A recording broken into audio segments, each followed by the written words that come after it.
حویلی کے سائے میں نادیہ ایک مڈل کلاس طالبہ اچانک اپنے امیر ترین رشتہ دار چچا جلال کی موت کے بعد اپنے غریب خاندان سمیت اس کے شہر کے مضافاتی علاقے میں واقع وسیع حویلی گلشن فردوس میں منتقل ہو جاتی ہے۔ وسیعت کے انکشاف کے بعد پتہ چلتا ہے کہ حویلی کا وارث کوئی ایک نہیں بلکہ پورا خاندان ہی ہے، برشت یہ وہ ایک سال تک وہاں رہیں، ورنہ جائیداد ایک پراسر خیراتی ادارے کے پاس چلی جائے گی۔ خاندان کے ہر فرد کے ذاتی مفادات، خفیہ قرضے، ماضی کے پرانے زخم اور لالچ باہر آنا شروع ہو جاتے ہیں۔ نادیہ وہ شخص ہے جو خاندان کو جوڑنے کی کوشش کرتی ہے۔ نادیہ کو چچا جلال کی پرانی ڈائری ملتی ہے جس سے پتہ چلتا ہے کہ اس نے یہ خاندانی تجربہ جان بوجھ کر بنایا تھا کیونکہ وہ اپنی موت سے پہلے یہ دیکھنا چاہتا تھا کہ اس کا خاندان محبت کے لیے اکٹھا رہ جا سکتا ہے یا صرف پیسے کے لیے۔ ایک بڑے جھگڑے کے بعد خاندان کے دو گروپ بن جاتے ہیں۔ کوئی حویلی کے ایک حصے میں آگ لگا دیتا ہے تاکہ انشورنس کا پیسہ حاصل کیا جا سکے، جس سے نادیہ کی چھوٹی بہن کو خطرہ لاحق ہو جاتا ہے۔ نادیہ خطرناک آگ میں سے اپنی بہن کو بچاتی ہے۔ اس بے لوث قربانی کو دیکھ کر خاندان کے سب افراد شرمندہ ہوتے ہیں اور ان کی آنکھیں کھل جاتی ہیں۔ خاندان ایک سال پورا کر لیتا ہے لیکن اب انہیں حویلی کی ملکیت کی کوئی پرواہ نہیں۔ وہ سب مل کر اسے ایک خاندانی ہیلنگ سینٹر اور لائبریری میں تبدیل کرنے کا فیصلہ کرتے ہیں۔ اصل وراثت پیسے نہیں بلکہ ایک دوسرے کا اعتماد اور اتحاد تھا۔ یہ سبق چچا جلال کی ڈائری نے دیا تھا۔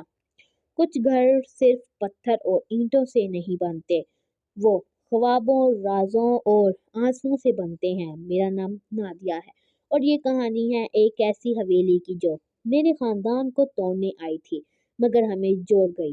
یہ کہانی لالچ کی نہیں، محبت کی آزمائش کی ہے۔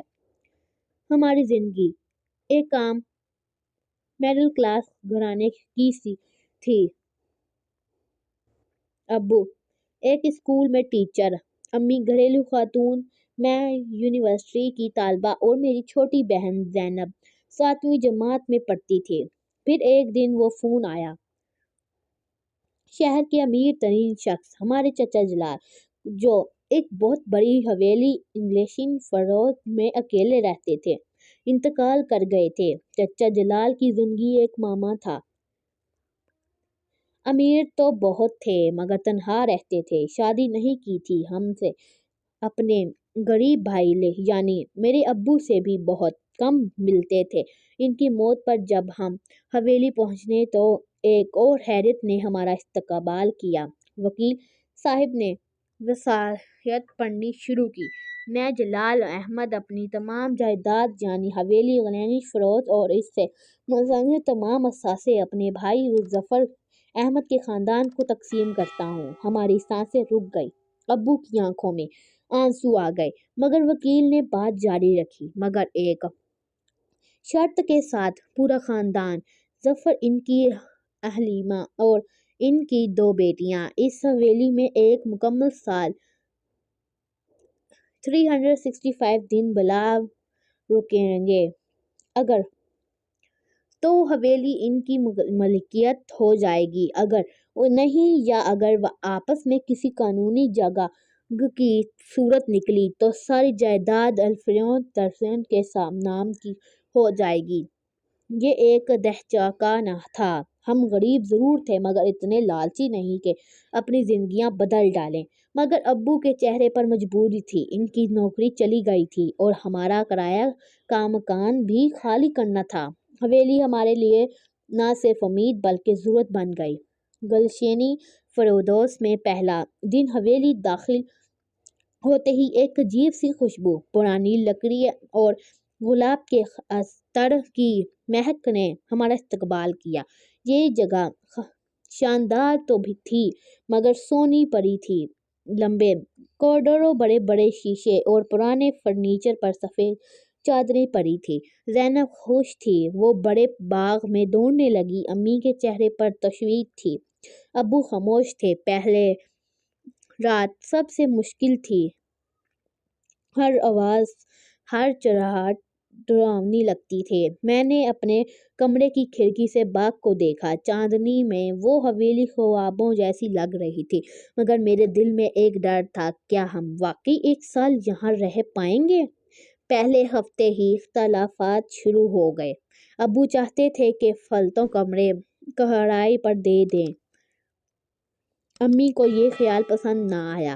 ہم تو یہاں شرط پر رہ رہے ہیں، کسی اور کو کیسے بلا سکتے ہیں؟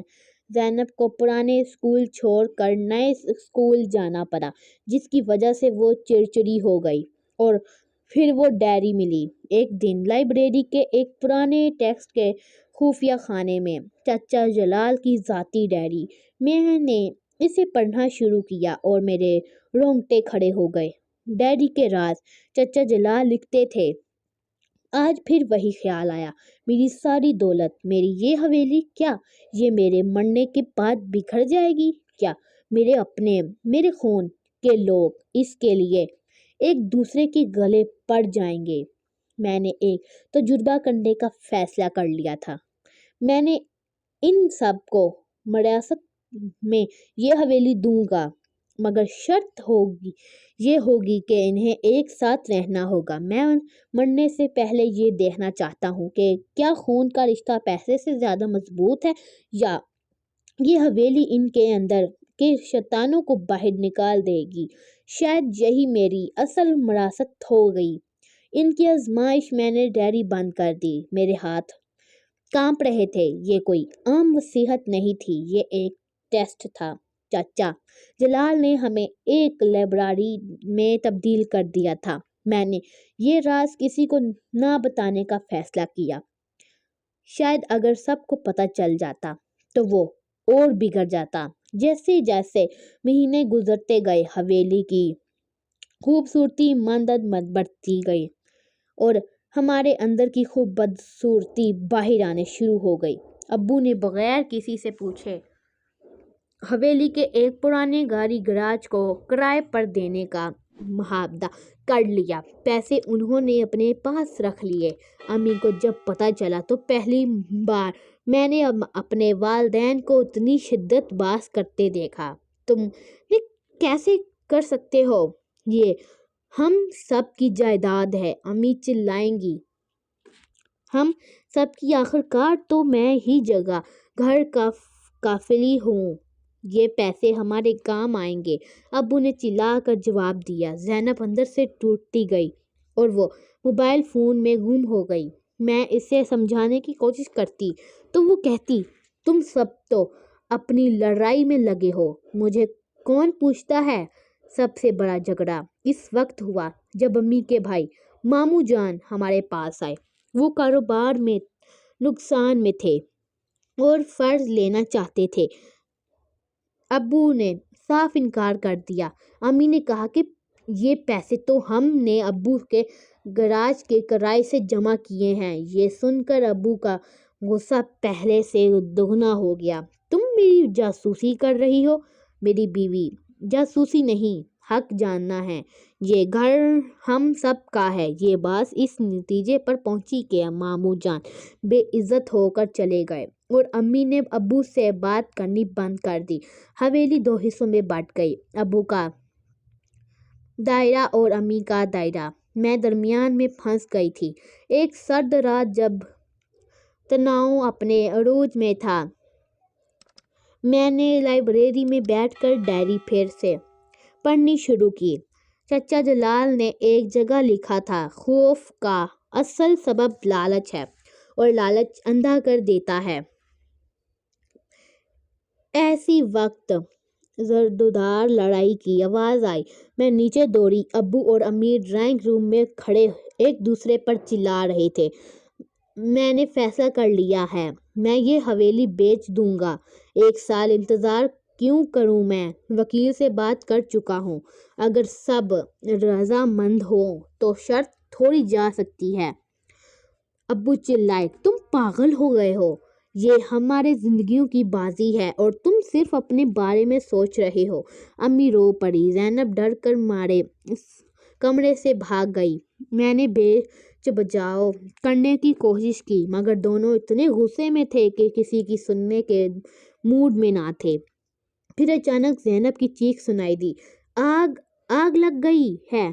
ہم سب دھکے دے کر باہر باغ میں کی طرف بھاگے۔ حویلی کا مشترکی ونگ جہاں پرانا اسٹوڈیو روم تھا شالوں میں گھرا ہوا تھا اور زینب وہاں کھڑی چیخ رہی تھی، میرا بلی کا بچہ، اس کا بچہ اندر پھنس گیا ہے۔ میں نے اسے بچانے کی کوشش کی تھی۔ میرا دل دھک سے رہ گیا۔ امی کی چیخ نکل گئی۔ ابو بھاگ کر پانی کی ہوز لینے گئے مگر آگ بہت تیزی سے پھیل رہی تھی۔ میں نے کچھ نہیں سوچا۔ میں نے اپنے اوپر ایک بھیگی ہوئی چادر لپیٹی اور جلتی ہوئی بلانک کی طرف دوڑ پڑی۔ نادیہ مت جاؤ! امی اور ابو کی چیخیں میرے پیچھے رہ گئی۔ اندر کا درجہ حرارت ناقابل برداشت تھا۔ دھواں میرے پھیپھڑوں میں کٹنے لگا۔ میں زینب کے کمرے کے قریب پہنچی۔ وہاں الماری کے پیچھے وہ بچہ دبکا ہوا تھا۔ میں نے اسے اٹھایا۔ باہر نکلنے کا راستہ شالوں نے روک لیا تھا۔ میں نے پچھلے والی کھڑکی کی طرف دیکھا، وہ بہت اونچی تھی۔ پھر اچانک دو سائے دروازے میں سے آتے دکھائی دیے۔ ابو اور ہمارے گارڈ رحیم دادا دونوں بھیگی چادریں اوڑھے اندر گھس آئے۔ ابو نے میرا ہاتھ پکڑا اور رحیم دادا نے زینب کے بلی کے بچے کو۔ وہ مجھے گھسیٹتے کھینچتے ہوئے باہر لے آیا۔ باہر نکلتے ہی میں نے امی کو ہمارے انتظار میں دیکھا۔ اس کے چہرے پر خوف، راحت اور شرم سب کچھ تھا۔ ہم سب ایک دوسرے سے لپٹ گئے۔ جبکہ فائر بریگیڈ کی گاڑیاں اتنی دکھائی دی۔ آگ پر قابو پا لیا گیا مگر مشترکی ونگ کو بہت نقصان پہنچا تھا۔ ہم سب ایک ہی کمرے میں بیٹھے تھے، خاموش۔ ہم پر ایک عجیب سی سکون طاری تھا۔ میں نے اٹھ کر وہ ڈائری لے آئی اور بلند آواز میں چچا جلال کی آخری انٹری پڑھنی شروع کی۔ میرے پیاروں، اگر تم یہ پڑھ رہے ہو تو شاید میرا تجربہ کامیاب ہو گیا یا ناکام۔ میں نے تمہیں ایک مشکل راستے پر ڈالا مگر یاد رکھو، یہ حویلی، یہ اینٹیں، یہ باغ، یہ سب فانی ہے۔ اصل دولت وہ رشتے ہیں جو تمہارے درمیان ہیں۔ اگر تم نے یہاں رہتے ہوئے ایک دوسرے کو پہچان لیا، سمجھ لیا اور معاف کر دیا تو سمجھو میری ساری دولت تمہارے پاس آ گئی۔ اگر نہیں تو پھر یہ اینٹیں بھی تمہارے لیے ایک قید خانہ ہیں۔ تمہارا جلال چچا۔ سب کی آنکھیں نم ہو گئی۔ ابو نے امی کا ہاتھ تھام لیا۔ مجھے معاف کر دو، میں لالچ میں اندھا ہو گیا تھا۔ میں نے صرف پیسے دیکھے، تم نہیں دیکھی۔ امی نے مسکراتے ہوئے جواب دیا، میں بھی تو اپنی ضد میں کھو گئی تھی۔ زینب نے میرے قریب آ گئی۔ میں ڈر گئی تھی بہن، مجھے لگا میں تم سب کو کھو دوں گی۔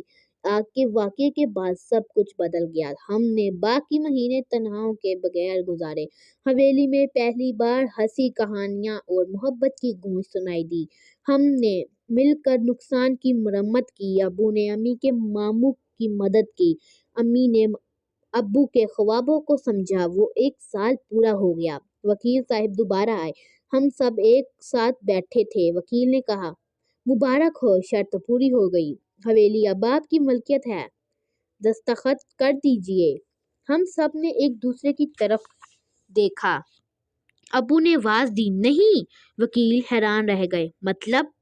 ابو مسکرائے، ہم نے فیصلہ کیا ہے، ہم یہ حویلی بیچیں گے نہیں، ہم اسے ایک خاندانی ایلیگانس سینٹ بنائیں گے، ایک ایسی جگہ جہاں ٹوٹے ہوئے خاندان مشاورات کے لیے آ سکیں، ایک لائبریری ہوگی، بچوں کے کھیلنے کی جگہ ہوگی، ہم اس کا نام گلشن محبت رکھیں گے۔